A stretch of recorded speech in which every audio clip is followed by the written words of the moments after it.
굿모닝 YTN 3부 이어갑니다.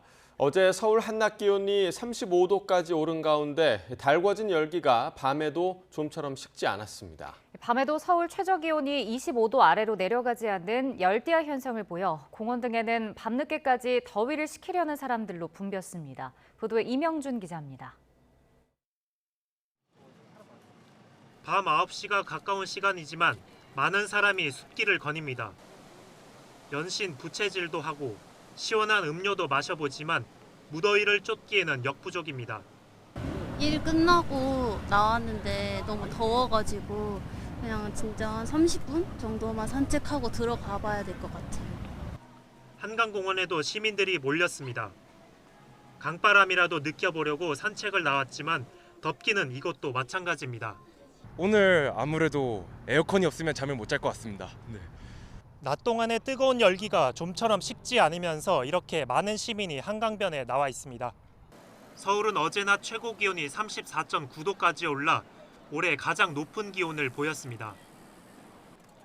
밤에도 기온이 25도를 웃돌아 여름 불청객인 열대야가 나타났습니다. 열대야는 밤사이, 즉 저녁 18시 01분부터 다음날 09시 사이에 최저기온이 25도 이상 유지될 때로 정의하고 있습니다. 오늘은 전국에 다시 장맛비가 내리면서 폭염의 기세는 한풀 꺾일 것으로 보입니다. YTN 이명준입니다. 윤석열 대통령이 신임 차관들에게 임명장을 주면서 이권 카르텔과 맞서 싸워달라고 주문했는데 특히 통일부와 교육부, 환경부와 문화체육관광부를 이념부처라고 언급한 것으로 전해졌습니다. 대통령실 관계자는 YTN에 윤 대통령이 최근 정치 성향에 따라 움직이는 부처가 있다면서 4개 부처를 꼭 지적했다면서 이들이 이른바 이권 카르텔의 본산이라는 취지라고 설명했습니다. 윤 대통령은 통일부에 대해 그동안 사실상 교류 협력의 방점을 찍는 대북 지원부 역할에 골몰했는데 앞으로는 자유민주적 기본 질서에 입각한 통일이라는 헌법 정신에 따라 본연의 역할을 해야 한다고 강조했습니다. 아울러 환경부와 문체부, 교육부 역시 좌파 성향을 띤 시민단체들과 끈끈한 카르텔이 형성돼 있다고 보는 것으로 알려졌습니다.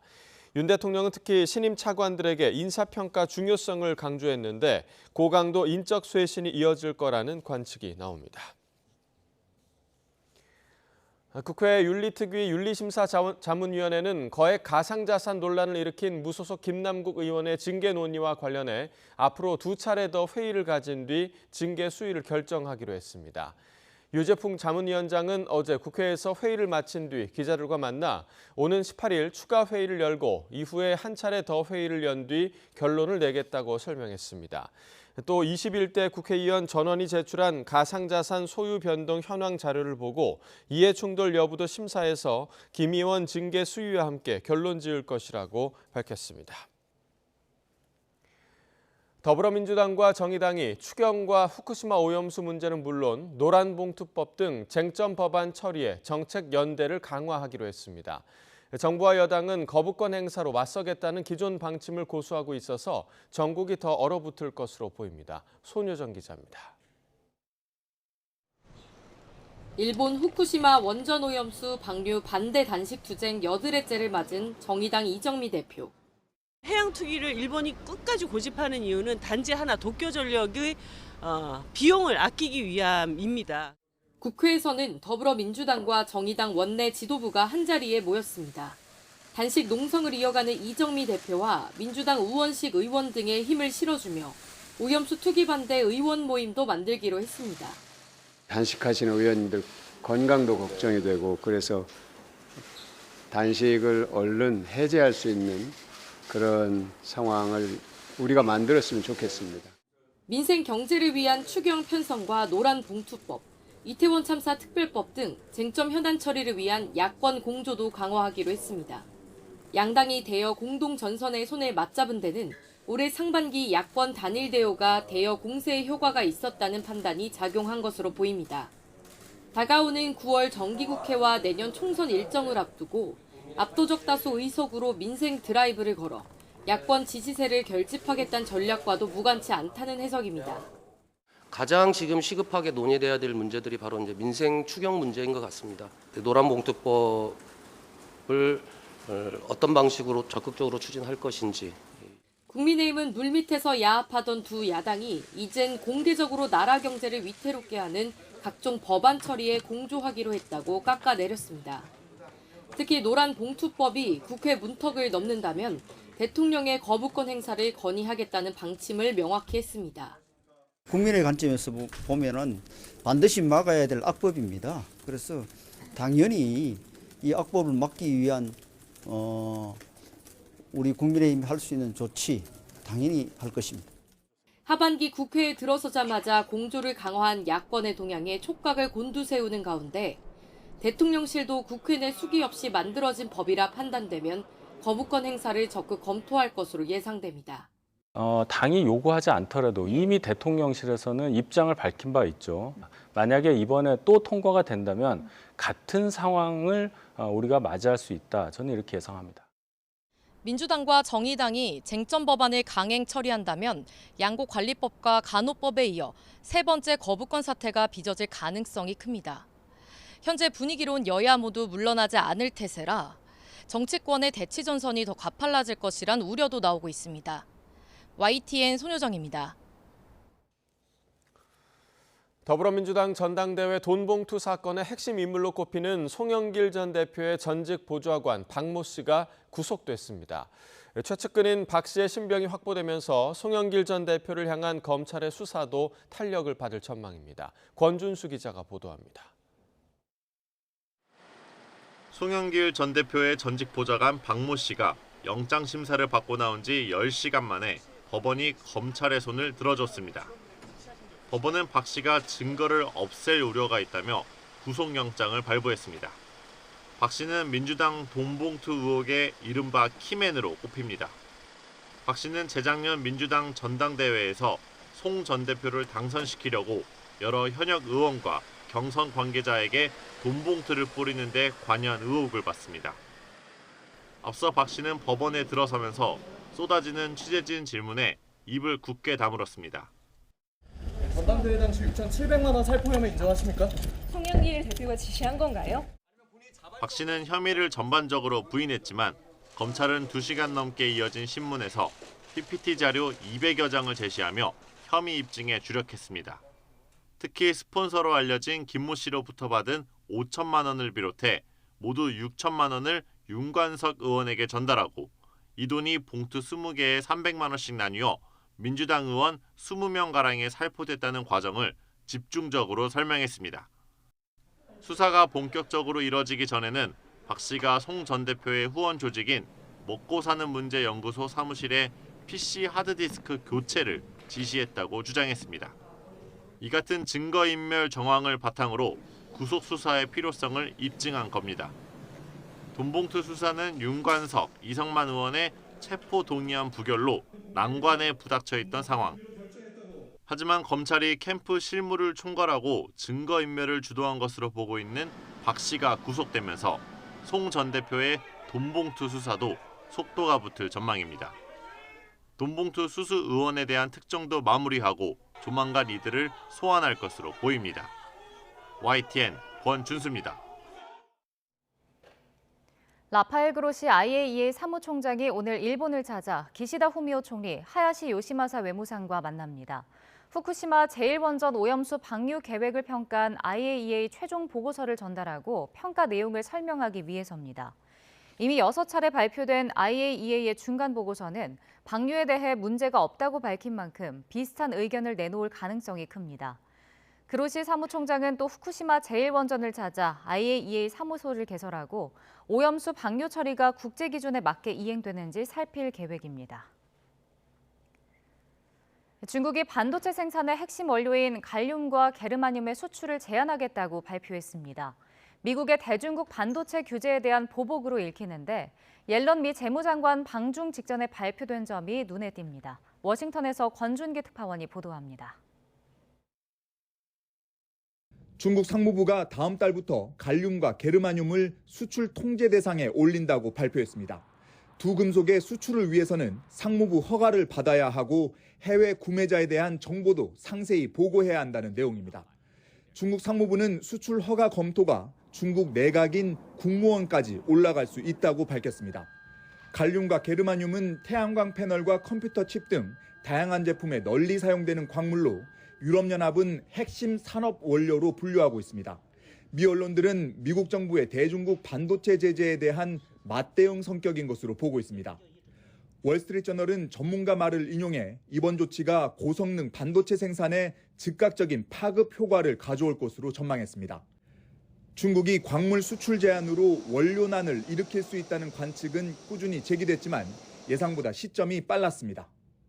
And then the other topic is will they cut off the supply of rare earths, lithium, and other materials that are needed to the United States in retaliation. And so it's a long way of saying I don't know. I don't think so in the short term because the economic impact to China would be quite significant. 이번 수출 제한 조치는 제닛 옐런 미 재무장관의 방중 직전 발표됐습니다. 조만간 지나 러먼도 미 상무장관도 중국 방문을 앞두고 있습니다. 미국이 디리스킹, 경제적 위험 제거의 대상으로 중국을 지목하며 반도체 규제 강화를 예고한 데 대한 명확한 메시지를 보낸 것으로 풀이됩니다. 중국의 광물 수출 제한은 한국을 비롯해 유럽연합과 일본에도 영향을 미칠 것으로 보여 향후 파장이 주목됩니다. 워싱턴에서 YTN 권중규입니다. 금리 인하에 대한 기대가 점차 커지고 부동산 등 자산 가격이 회복세를 나타내면서 주요 시중은행 가계대출이 지난 한 달 사이 6천억 원 넘게 늘었습니다. 5대 은행의 지난달 말 가계대출 잔액은 678조 2,454억 원으로 지난 5월보다 6,332억 원 증가했습니다. 5대 은행 가계대출은 지난 5월 1년 5개월 만에 처음 증가한 이후 2달 연속 증가세를 보였고 증가폭도 5월보다 확대됐습니다. 전세자금 대출을 포함한 주택담보대출이 1조 7,245억 원 증가한 511조 4,007억 원이었고 개인 신용대출은 7,442억 원 감소한 108조 9,289억 원이었습니다. 부동산 시장 호황기에 아파트 대체지로 주목을 받았던 오피스텔이 찬밥 심세로 전락했습니다. 최근 값이 하락한 아파트로 수요가 옮겨간 때다 금융 이자 부담이 여전히 크고 부동산 규제까지 완화되면서 오피스텔을 구매할 매력이 떨어진 겁니다. 보도에 윤혜리 기자입니다. 서울 논현동에 있는 도시형 생활주택입니다. 전용 면적 52제곱미터 오피스텔 분양가는 20억 원대. 비싼 가격에도 재작년 분양 2개월 만에 완판됐지만 최근엔 분위기가 달라졌습니다. 분양가보다 저렴한 이른바 마이너스 피를 단 매물이 쏟아져 나오지만 문의는 뜸합니다. 어려우신가 봐요. 어려우신 분들은 그냥 마이너스 1억 4천까지 피가 나와 있는 게 있습니다. 다른 곳도 사정은 마찬가지입니다. 서울 삼성동에 있는 이 오피스텔은 분양가보다 1억 2천만 원 더 저렴하게 매물이 나와 있습니다. 대표적인 수익형 부동산인 오피스텔은 아파트 값이 오를 땐 대체제로 가격이 함께 뜁니다. 하지만 지금과 같은 고금리 상황에서 아파트 값이 하락하고 부동산 규제 완화까지 겹치면서 구매 유인이 사라지고 있습니다. 수요자들이 상대적으로 가격이 많이 떨어진 아파트에 관심을 가지는 데다가 대출을 내서 세를 놓아도 수익이 미미하다 보니까 오피스텔 수요가 줄어든 것으로 분석이 됩니다. 실제로 올해 1분기 오피스텔 매매가는 직전 분기와 비교해 1.19% 하락했습니다. 지난해 3분기 하락 전환한 이후 낙폭은 더 커지는 추세입니다. 인기가 떨어지면서 공급과 청약 경쟁률 모두 급감했습니다. 올해 1월부터 5월까지 공급 물량은 2천여 가구로 지난해 3분의 1 수준에 그쳤습니다. 평균 청약 경쟁률도 지난해 14대 1에서 4대 1로 쪼그라들었습니다. 지난 정부의 1.3 대책으로 아파트에 대한 규제가 완화되면서 이전에 비해 투자 매력이 떨어진 것이 경쟁률이 떨어진 요인으로 볼 수 있습니다. 다만 이런 식으로 오피스텔 공급이 지속적으로 줄어들면 향후 희소성이 커져 가격이 오를 가능성도 있습니다. 전문가들은 오피스텔 가격 하락 추세는 당분간 불가피할 걸로 전망하고 있습니다. YTN 윤혜리입니다. 내년 최저임금을 결정하기 위한 10번째 회의가 오늘 열립니다. 최저임금위원회는 오늘 정부 세종청사에서 10차 전원회의를 열고 내년 최저임금을 심의 의결하기 위한 논의를 이어갈 계획입니다. 내년 최저임금 심의기한은 지난달 29일까지였지만 노사 간의 제시한 격차가 워낙 커서 간극을 좁히지 못했습니다. 최저임금 최초 요구안으로 노동계는 올해보다 27% 인상한 12,210원을, 경영계는 올해와 같은 9,620원을 각각 제시했습니다.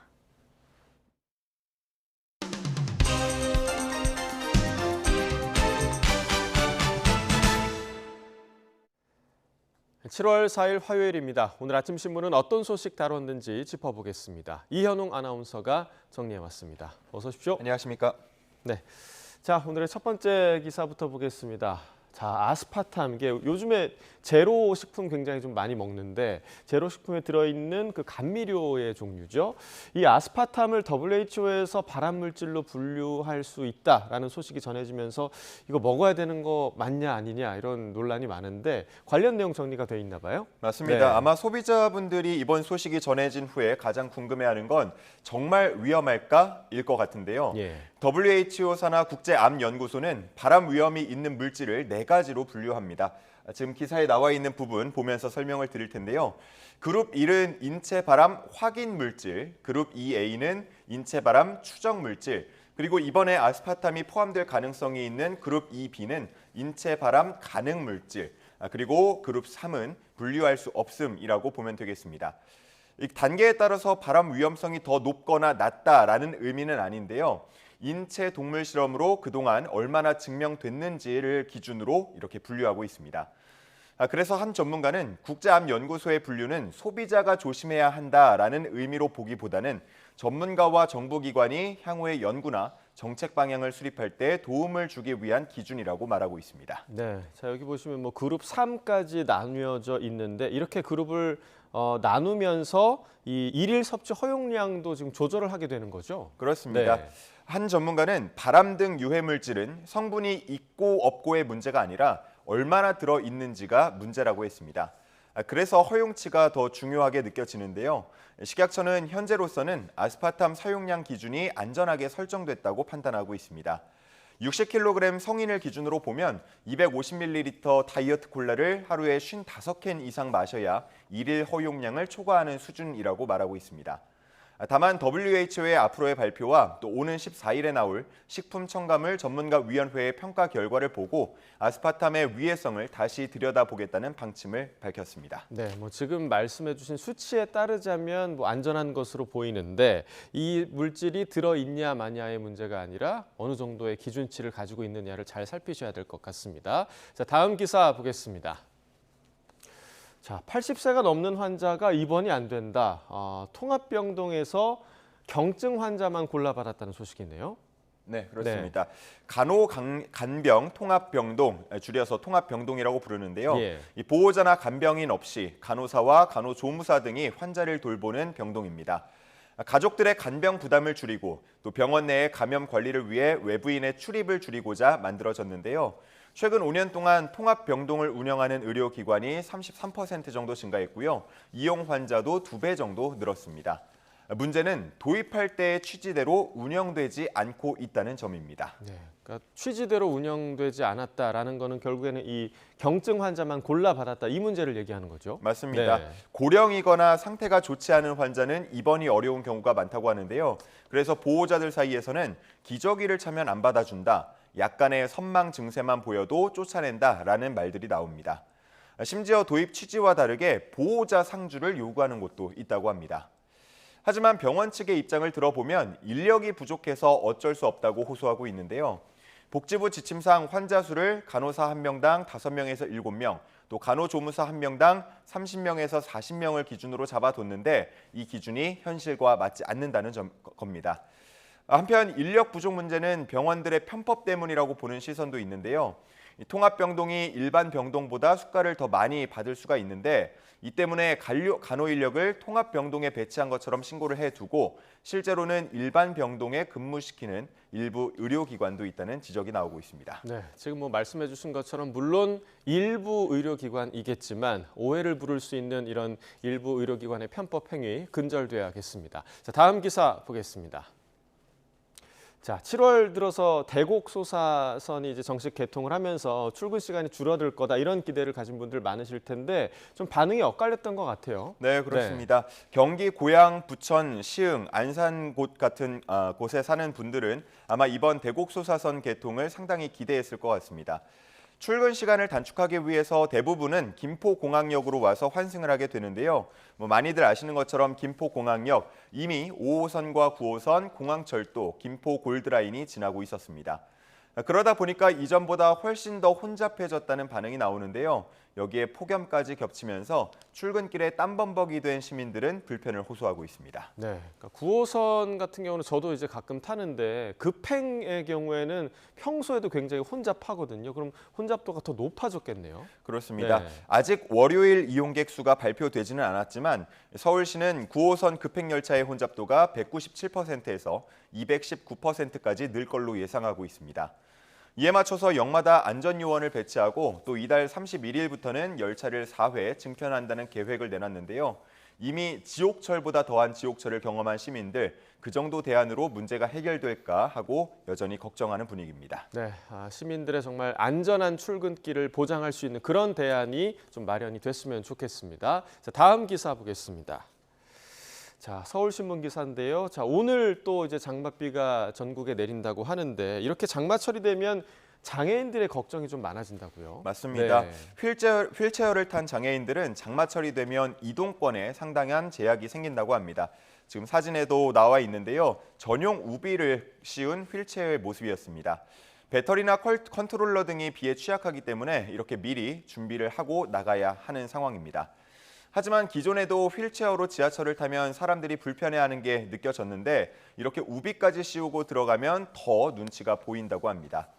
그렇다고 전동 대신에 수동 휠체어를 타자니 우산을 쓰거나 우비를 입기 불편해서 비를 결국은 다 맞는다고 했습니다. 네, 그러니까 비 오는 날에 지하철에서 가끔 보면 빗물에 이 휠체어 바퀴가 좀 미끄러지지 않을까 이런 걱정도 좀 되긴 했었는데 그러면 다른 대중교통, 그러니까 택시를 타면 좀 낫지 않을까요? 어떻게 되나요? 네, 장애인 콜택시는 대기가 긴 걸로 유명하죠. 예. 비가 많이 오는 날은 2-3시간 정도 대기가 기본이라고 하는데요.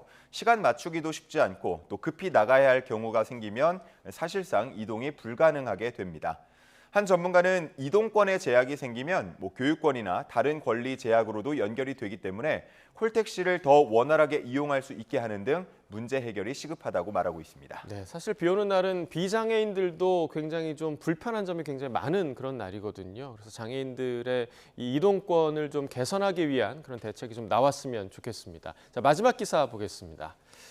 자, 마지막 동아일보 기사인데요.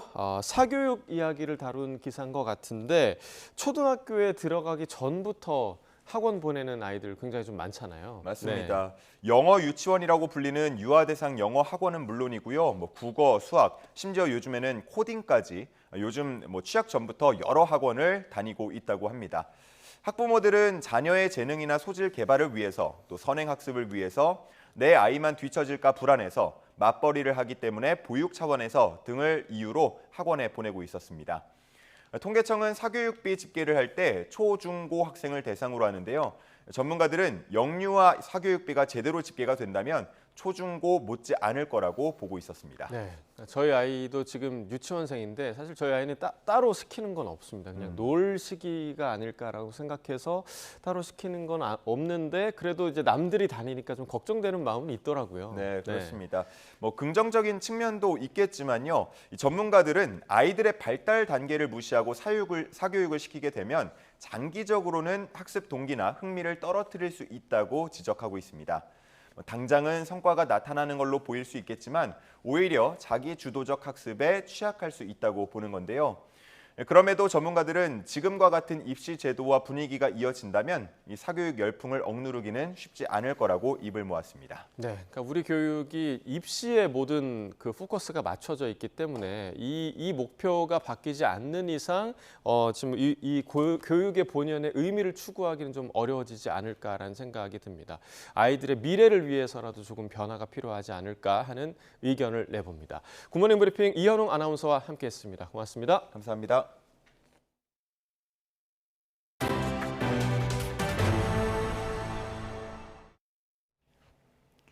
17살 알제리계 소년의 사망에서 촉발된 프랑스 전역의 폭력 시위 양상이 바뀌고 있습니다. 방화와 파괴로 얼룩진 난동이 엿새째 이어지자 시위를 멈추라는 시민들의 요구가 커지고 있습니다. 보도에 조용성 기자입니다. 프랑스 국기와 같은 색의 어깨띠를 두른 사람들이 공화국을 위한 조화라는 현수막뒤로 빼곡하게 모였습니다. 격렬한 시위로 연일 흉흉한 때에 이 지역의 시장을 향해 위로의 박수를 치고 발맞춰 함께 행진도 합니다. 새벽에 누군가 차로 시장의 자택을 향해 돌진하고 불을 질러 가족들이 다치자 거리에 사람들이 몰려 나왔습니다.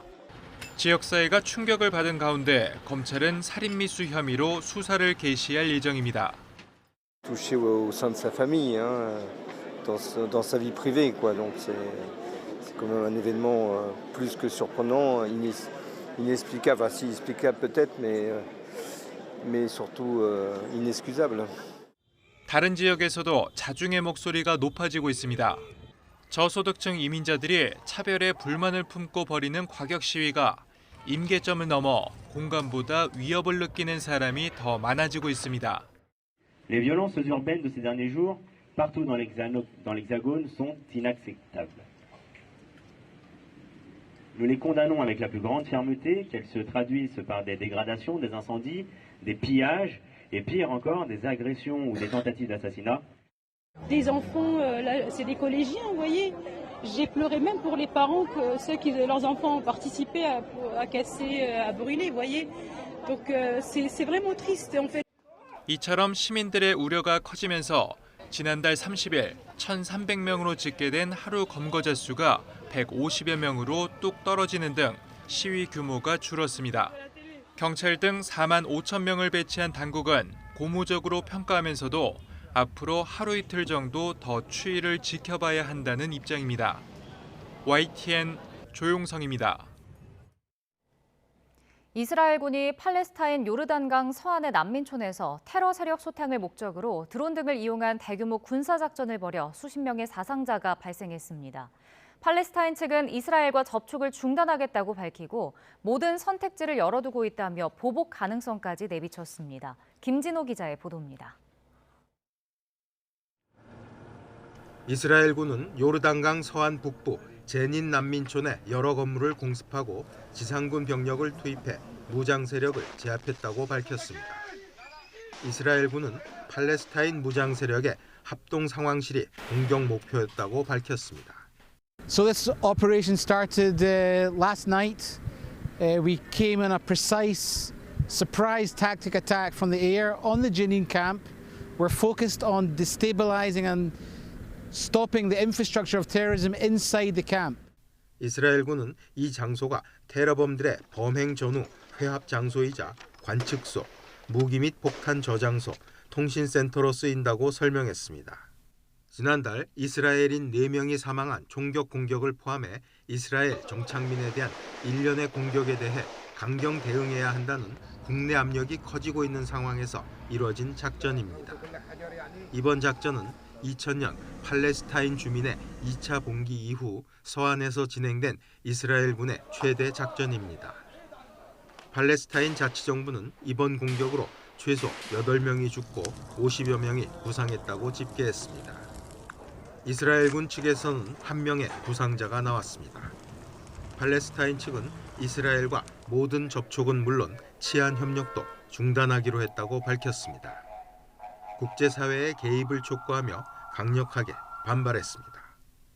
إن شعبنا البطل سوف يتصدى لهذا العدوان الذي يجري تحت أبصار وأعين المجتمع الدولي حيث الأبرياء يقصفون بالطائرات. 팔레스타인 무장단체 이슬라믹 지하드는 이스라엘의 공격에 대해 모든 선택지를 열어두고 있다며 보복 가능성을 내비치고 있어 중동의 긴장이 다시 고조되고 있습니다. YTN 김진호입니다.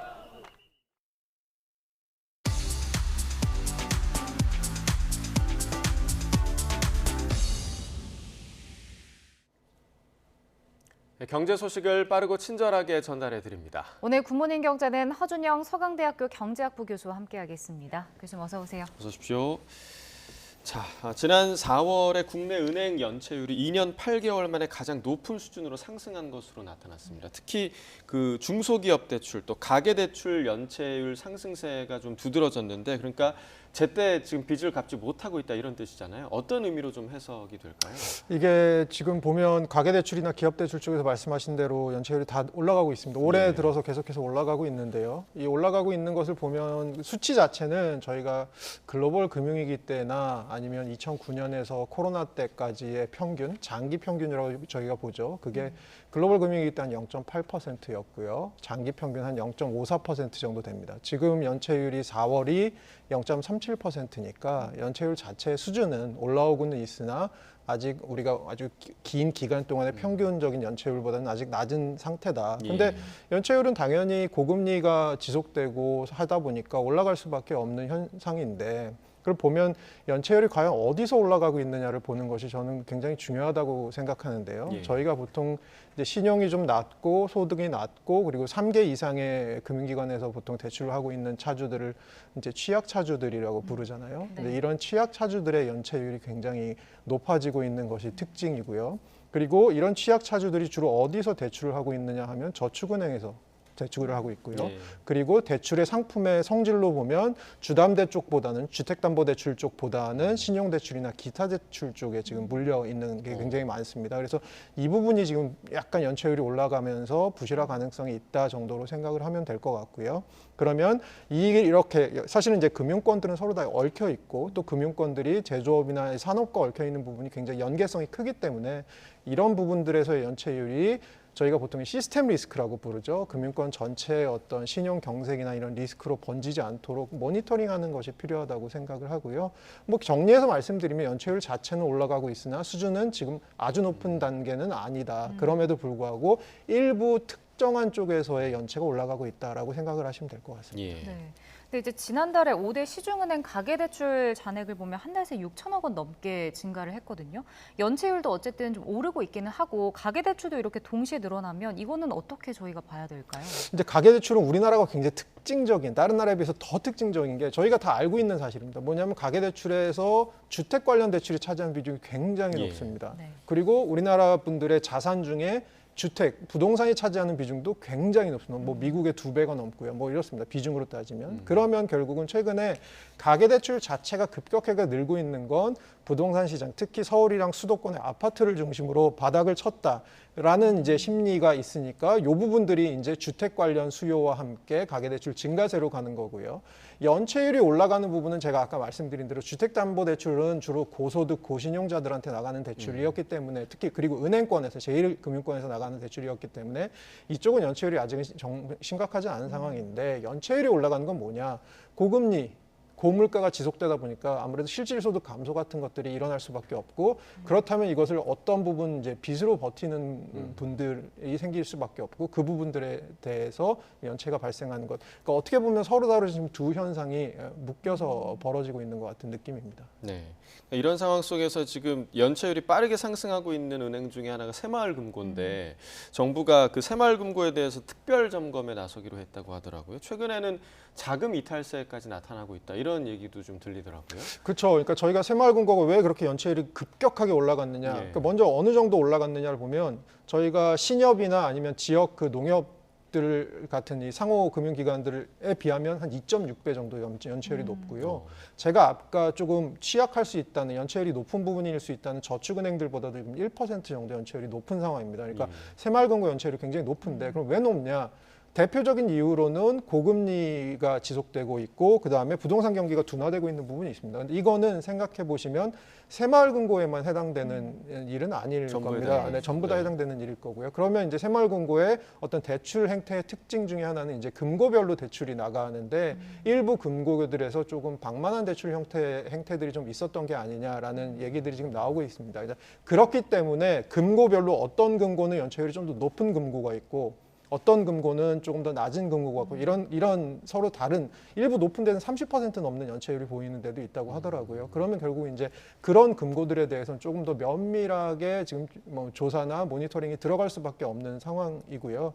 이런 부분들에 있어서 최근에 새마을금고에서는 한시적으로 채무를 조금 그 이자를 탕감해주는 정책들을 하고 있다는데 문제는 뭐냐면 작년 말에 하반기에 금리가 아주 막 공격적으로 올라갈 때 나갔던 고금리 예금 상품들에 대한 이자가 돌아오고 있다는 겁니다. 그럼 이 상태에서 이제 이자 탕감 같은 것들이 있다 보면 전체적으로 이제 이자가 낮아지게 되면 새마을금고의 수익성도 단기적으로 악화될 수 있는 부분도 있다라는 거죠. 이런 부분들이 지금 조금 새마을금고에 대한 우려를 좀 높이고 있는 것 같습니다. 네. 자, 다음은 부동산 소식도 좀 살펴보겠습니다. 올 상반기에 전국 아파트 매매 거래량이 작년 하반기보다 7.5% 늘어났습니다. 뭐 수도권을 중심으로 지금 실수요자들이 좀 움직이고 있다, 뭐 집값이 바닥을 쳤다 이렇게 봐도 되는 걸까요? 그러니까 그 수도권 특히 서울 아파트나 수도권 아파트들 이제 점점 수도권으로 퍼져나가고 있는 거 심리 중에 하나가 바닥을 쳤다라는 건 것 같습니다. 그러면 그 월별로 한번 상반기 말씀을 주셨는데 월별로 보면 2, 3, 4월, 5월까지는 조금 계속 늘다가 5월에서 또 6월 넘어갈 땐 약간 정체를 보이는 것 같았습니다. 전반적으로 늘고는 있는데요. 지금 또 하나 굉장히 벌어지고 있는 현상 중에 하나가 매물이 좀 쌓이고 있다. 그러니까 매매가 계속해서 늘다가 최근 들어서는 매매가 쌓이고 있다. 그러니까 매물이 쌓이고 있다는 건 무슨 얘기냐라고 생각해 보면 파는 사람과 사는 사람들 사이의 가격에 대한 비율가 좀 달라지고 있다라는 거죠. 그리고 뭐냐면 파는 분들은 부동산 시장이 조금 더 좋아질 거라고 생각하니까 좀 더 비싼 가격으로 팔려고 하시려고 하는 거고 사시는 분들은 아직 금리가 높고 그리고 하반기에 저희가 하반기에 뭐가 정점일 거라고 생각하냐면 역전세가 정점일 거라고 생각을 하잖아요. 저번 주에도 제가 나와서 그 말씀 드렸던 것 같은데요. 그럼 이런 것들을 생각했을 때 사는 분들은 이거 아직도 저점에서 빠져나가려면 뭐 이게 예를 들어서 저점이라고 하더라도 그것이 반드시 바로 치고 올라간다는 걸 얘기하는 건 아니지 않습니까? 저점이어도 저희가 L자 모양으로 저점을 조금 오래 갈 수도 있지 않습니까? 이런 식으로 바라보시는 이제 서로 뷰가 조금 다른 것 같습니다. 그래서 그런 측면에서 매물이 쌓이는 현상들이 보이고 있는 것이 나타나고 있습니다. 예. 자, 이제 나라 밖 이야기를 좀 해보면 제닛 옐런 미국 재무장관이 오는 6일부터 지금 중국을 찾습니다. 바이든 행정부 출범 이후에 이렇게 그 경제 관련 고위급 대화가 이루어지는 거는 미중 간에는 처음인 것 같은데 어떤 이야기가 좀 오갈까요? 네, 그렇죠. 그러니까 얼마 전에 블링컨 국무장관이 갔다 왔는데 바로 이제 제닛 옐런 장관이 간다. 그러니까 보면 저희는 사실 이제 정치적 수사를 생각해 보면 정치적 수사는 세게 한번 빵 때리고 나서 그 다음에 미세 조정을 하는 것들이 굉장히 많은 것 같습니다. 속도 조절인 거죠. 그러니까 지금도 미국과 중국이 저희가 이제 디커플링이라고 하죠. 미국은 중국을 지금 여러 가지로 경제적으로 제재를 하고 있고 미국의 반도체 넘어가는 거, 장비 넘어가는 거 지금 다 막고 있고 뭐 하고 있지 않습니까? 이런 측면에서 처음에 빵 세게 했다가 이제 속도 조절을 하러 가는 것이 아닌가라는 생각이 들고요. 중국에서도 사실 불만이 굉장히 많잖아요. 트럼프 행정부 때 굉장히 고율의 대중 관세를 부과했기도 했고 제가 지금 말씀드린 대로 뭐 반도체법이라는 것이나 아니면 IRA, 인플레이션 감축법 등등을 통해서 사실은 굉장히 중국을 압박하는 형세가 당분간 있었잖아요. 그러니까 이번에 중국이 그렇게 불만이 높아진 상태에서 사실 미국도 중국을 완전하게 아주 단기간에 끊어낼 수는 없거든요. 예를 들어서 내년에 선거가 있는데 지금 미국은 아직도 인플레이션이 굉장히 높은 상황입니다. 중국에서 들어오는 싼 물건들이 어느 정도 대체해주지 않으면 이런 인플레이션 상황들이 아주 빠르게 호전될 가능성도 굉장히 적습니다. 이런 것들도 있고요. 최근에 또 국채 시장에서 어떤 일들이 벌어지고 있냐면 중국이 사실은 미국 국채에 대한 아주 가장 큰 외국의 그 보유자들이었거든요. 근데 중국에서 미국 국채들을 지금 자꾸 팔고 있습니다. 그 국채를 팔면 가격이 떨어지고 저희가 알고 있는 것은 국채 가격과 국채 이자율은 반대로 움직이기 때문에 국채 가격이 떨어지면 미국 국채 이자율이 올라가면 결국 미국의 이자 부담, 미국 정부의 이자 부담이 늘어날 수밖에 없는 상황이거든요. 그래서 제닛 옐런 장관은 지금 가갖고 우리가 사실 디커플링을 하려고는 했으나 이러이러한 이유였고 이러한 부분에서 우리가 조금 협상의 여지도 있고 이러이러한 부분에서 우리는 좀 생각하고 있어라는 것들을 전달하려고 하는 것 같고요. 그런 측면에서 또 중국에게 이렇게 지금 미국 국채를 너무 빨리 내다 파는 것들에 대해서는 조금 자제해달라는 제스처를 취할 것 같고요. 또 한편으로는 최근 중국에서 이제 그 간첩법을 이제 조금 어떤 행위들은 이 중국 정부에 대한 간첩 행위이기 때문에 이런 정보를 빼돌리는 것에 대해서 우리는 굉장히 강하게 처벌하겠다. 이런 간첩법을 좀 확대 시행하고 있는 것에 대해서도 우려를 표명하러 가는 것 같긴 합니다. 네, 어떤 이야기들이 오갈지 한번 좀 지켜보도록 하고요. 마지막으로 해외 증시도 좀 살펴보겠습니다. 뉴욕 증시는 상승 마감했네요. 올해 상반기에 사실 그 전반적으로 크게 좀 보면요. 그 금리가 굉장히 빨리 올랐는데 많이 올랐는데 불구하고 잘 버텼습니다. 근데 지금 기술주 중심으로 잘 올해 상반기 버텼던 것 같은 게 지금 조금 더 작은 소형주들로 퍼져나가고 있고요. 미국 경기 침체가 잘 보시면 아시겠지만 작년 하반기에 글로벌 IB들에서 어떤 얘기를 했었냐면 미국 경기 침체 2023년에 금방 올 거고 상대적으로 마일드하게 올 거다라고 했는데 지금 아직 안 왔다고 얘기하잖아요. 그러니까 경기 침체를 예상하는 시기가 지금 점점 뒤로 미뤄지고 있습니다. 이렇게 봤을 때 펀더멘탈도 미국이 나쁘지 않다. 뭐 여러 가지 측면에서 미국 증시는 조금 당분간은 좀 버틸 가능성들이 좀 있다고 봅니다. 네, 알겠습니다. 굿모닝 경제 오늘 여기까지 듣겠습니다. 허준영 교수와 경제 이야기 나눠봤습니다. 고맙습니다.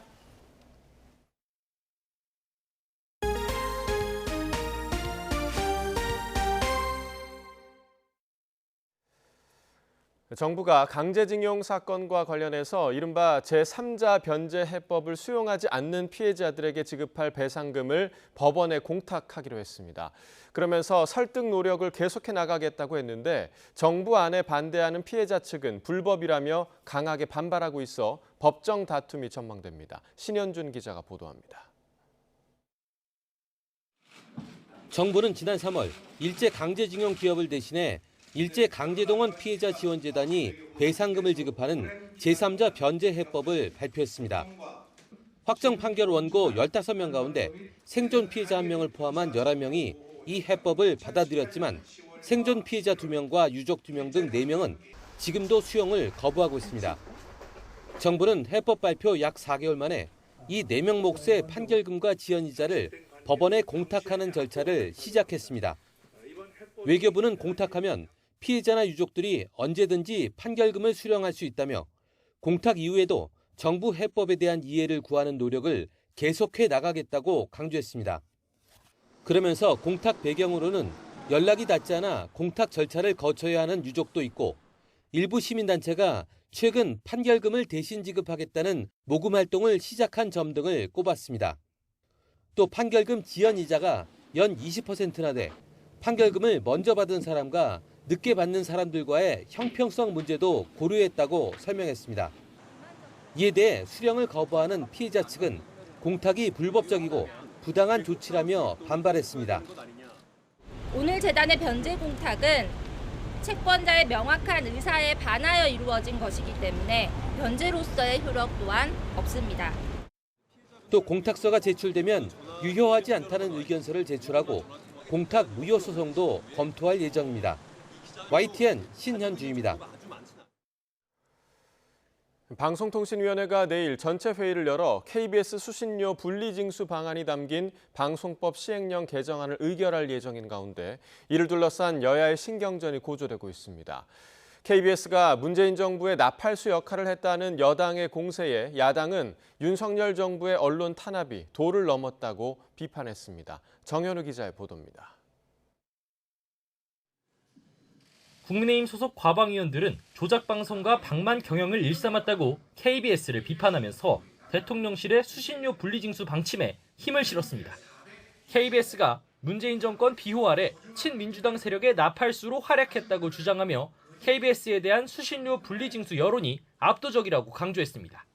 특히 그동안 제어가 심사에서 2차례나 미달 평가를 받은 ETV는 폐지까지 고려해야 한다며 압박 수위를 높였습니다. 편향 방송, 또 경영 문제, 또 어떤 간부들의 자질 문제 더 심해지는 형태가 되기 있기 때문에 그러려면 폐지하는 것이 낫겠다. 이런 차원으로 저희들이. 당내 미디어위원회도 성명을 내고 전 정부가 방송장악 문건을 만들어 언론노조와 함께 공영방송을 장악했다는 진실이 드러났다며 비판에 가세했습니다. 민주당은 반박했습니다. 당 소속 과방위원들은 맞불 기자회견을 열고 윤석열 정부가 전방위적인 언론 장악에 나섰다고 날을 세웠습니다. 특히 대통령실 권고 3주 만에 방통위가 수신료 분리징수 시행령을 심의하기로 한 것을 두고 비판적 언론 재갈물리기라고 목소리를 높였습니다. 설사 시행령이 개정된다고 해도 수신료 납부 의무는 상위법에 남는다며 법적 혼란만 부를 졸속 시도를 멈추라고 촉구했습니다. 공영방송 수신을 원치 않는 사람은 마치 수신료를 안 내도 된다라는 시그널을 주며 여론에 호도하고 있지만 방송법에 따라 수상기를 가진 사람의 납부 의무는 그대로 남아있게 됩니다. 야 4당은 또 긴급 토론회를 열고 YTN 민영화 등 정부의 언론 탄압이 도를 넘었다고 주장하며 이를 막을 국회 차원의 대책을 함께 모색하기로 했습니다. 정부의 언론 정책을 둘러싼 여야의 첨예한 공방은 국회 본회의에 불기된 방송 3법 표결과 윤석열 대통령의 차기 방통위원장 후보자 지명을 두고 더욱 가열될 것으로 보입니다. YTN 정윤우입니다. 회사 차량과 운전기사를 사적으로 이용한 혐의로 고발됐던 방정호 전 TV조선 대표가 약식 재판에 넘겨진 사실이 뒤늦게 알려졌습니다. 서울중앙지방검찰청은 지난 5월 말 방 전 대표에게 업무상 배임 혐의를 적용해 벌금 700만 원의 약식 기소했습니다. 앞서 지난 2018년 운전기사 김모 씨가 방 전 대표 초등학생 딸에게 폭언과 협박을 들은 뒤 해고당했다고 언론에 폭로하자 시민단체 민생경제연구소는 방 전 대표가 회사 차량과 운전기사를 자녀의 학원 통원 용도 등 사적인 목적으로 전용했다며 검찰에 고발했습니다. 조국 전 법무부 장관의 딸 조민 씨의 고려대 입학 취소 처분 무효 소송 첫 재판이 다음 달 열립니다. 서울 북부지방법원은 다음 달 10일 도 씨가 입학 취소 처분을 취소해달라며 낸 소송의 첫 변론 기일을 진행합니다. 앞서 고려대는 지난해 2월 조 씨의 생명과학대학 환경생태공학부 입학 허가를 취소했습니다. 그러자 조 씨는 입시 당락에 미친 영향이 거의 없거나 인과관계가 판명되지 않은 생활기록부 내용을 근거로 입학을 취소한 건 부당하다며 고려대를 상대로 무효 소송을 냈습니다. 오늘 새벽 충북 청주에 있는 교차로에서 버스와 승용차가 충돌하며 승용차에 타고 있던 30대 여성이 크게 다쳤습니다. 인천공항 고속도로에서는 청소차가 옆으로 넘어지면서 퇴근길 극심한 차량 정체가 빚어지기도 했습니다. 보도에 김태민 기자입니다. 승용차가 형체를 알아볼 수 없을 정도로 파손됐습니다. 오늘 0시 20분쯤 충북 청주의 전멸신호 교차로에서 버스와 승용차가 충돌했습니다. 이 사고로 승용차에 타고 있던 동승자 30대 여성이 심정지 상태로 병원으로 옮겨졌습니다. 승용차 운전자도 중상을 입었고 버스 승객 2명도 다쳤습니다. 경찰은 두 차량의 과실 여부를 조사하고 있습니다. 인천국제공항으로 가는 청라나들목 인근에서 2.5톤 청소차가 옆으로 넘어졌습니다. 앞서 달리던 승용차를 들이받고 전도된 겁니다. 이 사고로 4개 차로 가운데 3개 차로가 통제되면서 3km 가까이 차량 정체가 이어졌습니다. 사고 수습에 3시간 가까이 걸리면서 공항 이용객들은 발을 동동 굴렀고 인근 시민들은 퇴근길 큰 불편을 겪었습니다. 공장 바닥에 가스 흡착포가 널려 있습니다. 어제 오후 5시 40분쯤 전북 군산에 있는 아이스팩 공장에서 암모니아 냉매가스가 유출됐습니다. 사고 발생 당시 공장 직원 2명은 긴급히 대피했지만 인근 주민 4명이 가스 냄새에 어지러움을 호소해 병원으로 이송됐습니다. 이 공장은 암모니아를 1톤가량 보관하고 있었던 걸로 파악됐습니다. 소방은 암모니아 누출 규모와 사고 원인을 조사하고 있습니다. YTN 김태민입니다. 올해 전남에서 열리는 3대 국제행사 가운데 하나인 농업박람회가 100일 앞으로 다가왔습니다. 농업의 미래 비전을 제시하는 국내 최대 규모의 농업박람회인데요. 우리나라의 선진 농업 기술을 널리 알리고 농산물의 판로 확대에도 큰 도움이 될 것으로 기대됩니다. 보도에 오선열 기자입니다. 국제농업 문화의 흐름과 한국형 미래농업 모델을 제시할 국제농업 박람회. 2년 전 나주에서 열린 박람회엔 코로나에도 70만 명이 다녀갔고 무엇보다 감염 환자가 한 명도 나오지 않았습니다. 국내 농식품과 농기자재의 우수한 품질도 인정받아 2,400억 원의 판매 계약도 체결됐습니다. 지금 동남아를 주력을 하고 있습니다. 원물 형태도 팔고 있고요. 근데 인지도 자체는 굉장히 지금 올라가고 있는 상태입니다. 박람회를 통해서 우리 전라남도 상품들을 소개하면서 수출까지. 올해 국제농업 박람회를 석 달여 앞두고 성공 개최를 기원하는 한마당이 마련됐습니다. 한창 주가를 높이고 있는 인기 트로트 가수가 홍보대사로 위촉됐습니다. 올해 국제농업 박람회엔 세계 40개 나라에서 모두 500개 기관과 단체가 참여합니다. 성공적인 박람회 개최를 위해 전남식품수출협회 등 8개 단체는 먼저 1,300억 원의 농산물 거래 약정을 맺었습니다. 친환경 농업수도 전남에서 나오는 우수 농수 축산물과 가공품을 너희 세계에 알리고 농업 박람회가 성공하기를 기원합니다. 올해 국제농업 박람회는 특히 막바지로 치닫을 순천만 국제정원 박람회장 바로 옆에서 열리므로 100만 명 이상이 찾는 상승 효과를 낼 것으로 전망됩니다. 전라남도는 농생명 산업 활로 개척을 위해 15개 나라의 구매자와 수출기업 100곳을 국제농업 박람회에 초청했습니다. 앞으로는 결국 AI가 농사를 짓는 그런 시대로 간다. 그래서 AI 농생명 밸리도 전라남도에 만들어서 앞으로 전라남도가 대한민국 농업을 선도하고 또 세계적인 농업 국가로 나아갈 수 있는 초석을 전라남도에서 다지겠다 이렇게 하고 있습니다. 2023년 국제농업 박람회는 지구와 인간의 건강을 지켜주는 농업을 주제로 오는 10월 중순 10하루 동안 열립니다. YTN 오선열입니다. 갈수록 쌀 소비량이 줄고 있습니다. 이 아침밥을 먹지 않는 것도 한 가지 이유인데 쌀 소비를 늘리고 건강도 챙기기 위한 아침밥 먹기 캠페인이 펼쳐졌습니다. 김범한 기자가 보도합니다. 시간이 없다, 잠이 부족하다, 이런저런 이유로 어른뿐만 아니라 아침을 거르는 학생들도 늘고 있습니다. 부담스럽기도 하고 이미 그런 습관이 몸에 배웠기 때문에 한 번에 바뀌기가 좀 어렵고. 실제로 교육부 조사 결과 학생 10명 가운데 4명 정도는 아침을 먹지 않는 것으로 나타났습니다. 이에 따라 교육당국이 농협과 손잡고 대대적인 아침밥 먹기 운동에 들어갔습니다.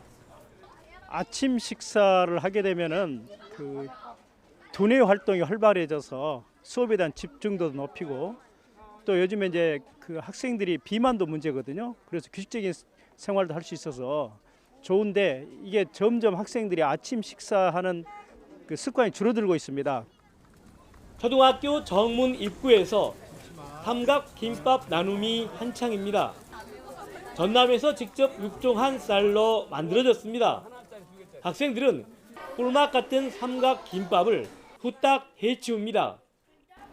이런 아침밥 먹기 프로젝트를 통해서 학생들의 집중력 향상도 되고 애들이 아침밥을 먹었다는 이득도 되니까 좋은 것 같아요. 지난해 한 명이 먹은 쌀은 56kg으로 30년 전보다 절반 가까이 줄어들었습니다. 성장기 아이들에게 아침밥은 두뇌 발달과 건강한 신체 성장을 위해서 굉장히 중요합니다. 그래서 이 성장기 아이들에게 아침밥 먹기의 중요성을 널리 알리고자 이번 캠페인을 준비했습니다. 이번 행사를 계기로 우리 아이들이 밥의 중요성도 느끼고 건강하게 학교 생활을 했으면 좋겠습니다. 농협과 교육당국은 쌀 소비를 늘리고 건강도 챙길 수 있는 아침밥 먹기 운동을 지속해서 펼쳐나갈 예정입니다. 아침밥 드시고 건강하세요. YTN 김범환입니다. 본격적인 홍수기가 찾아왔습니다. 홍수 피해는 막으면서 필요한 용수량을 확보하기 위해 시시각각 변하는 호우 상황에 따라 댐과 보의 수문 개폐를 결정하는 곳이 있습니다. 장마철 24시간 비상근무 체계가 가동 중인 물관리 종합상황실을 이상곤 기자가 다녀왔습니다. 한국수자원공사 물관리 종합상황실입니다. 대형 화면에 다목적 댐과 보 등 전국 56개 수자원 시설의 CCTV 화면과 수위 정보들이 실시간으로 표시됩니다. 장마와 함께 홍수기가 시작된 뒤부터 이곳 직원들은 한시도 긴장의 끈을 놓지 못하고 있습니다. 일단 강우 상황이 발생되면 저희는 24시간 대응 체계로 해서 전 직원이 교대로 근무를 하고 있고 공백 없이 물관리 업무를 하기 위해서 최선의 노력을 다하고 있습니다. 물관리당국은 우선 댐 방류량을 늘려 충분한 물그릇을 확보하는 데 집중하고 있습니다. 지난달 27일 본격적으로 시작된 집중호우에 경남 남강댐과 강원 횡성댐에 이어 경북 영주댐도 수문을 열고 방류를 진행했습니다. 댐 방류는 이곳 상황실에 모인 각종 정보를 토대로 검토되며 환경부 홍수통제소의 승인을 받아 결정됩니다. 그렇다고 무조건 방류량을 늘릴 수만은 없습니다. 홍수기 이후 찾아올 가뭄까지 고려해 물 관리를 해야 하기 때문입니다. 홍수기라고 하더라도 익년도, 그러니까 비가 오지 않는 시기에 대비해서 저희가 얼마만큼 물을 확보할 것인지, 확보해야 하는지 이런 부분 등에 대한 가이드라인을 수립하고 이를 고려해서 이를 위해 한강과 금강, 낙동강 등 5대강 전역을 가상세계로 만들어 의사결정을 지원하고 있다고 물관리당국은 설명했습니다. 국민의 생명과 안전, 재산을 지키는 것이 한국수자원공사의 최우선 과제입니다. 국민 안전에 대해서는 과하다 싶을 정도로 엄중히 대응하여 안전한 물 관리에 최선을 다하겠습니다. 최근 이상기후로 예상치 못한 폭우가 잦아지면서 홍수의 가뭄까지 대비하는 물관리 상황실은 하루 24시간 비상 근무 체계가 유지되고 있습니다. YTN 이상곤입니다.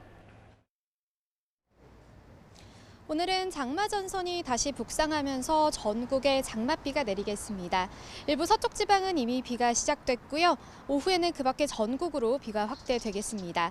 이번에도 곳에 따라 시간당 30에서 60mm 안팎의 장대비가 집중되겠고 일부 지역에는 시간당 70mm 안팎의 물폭탄이 쏟아지겠습니다.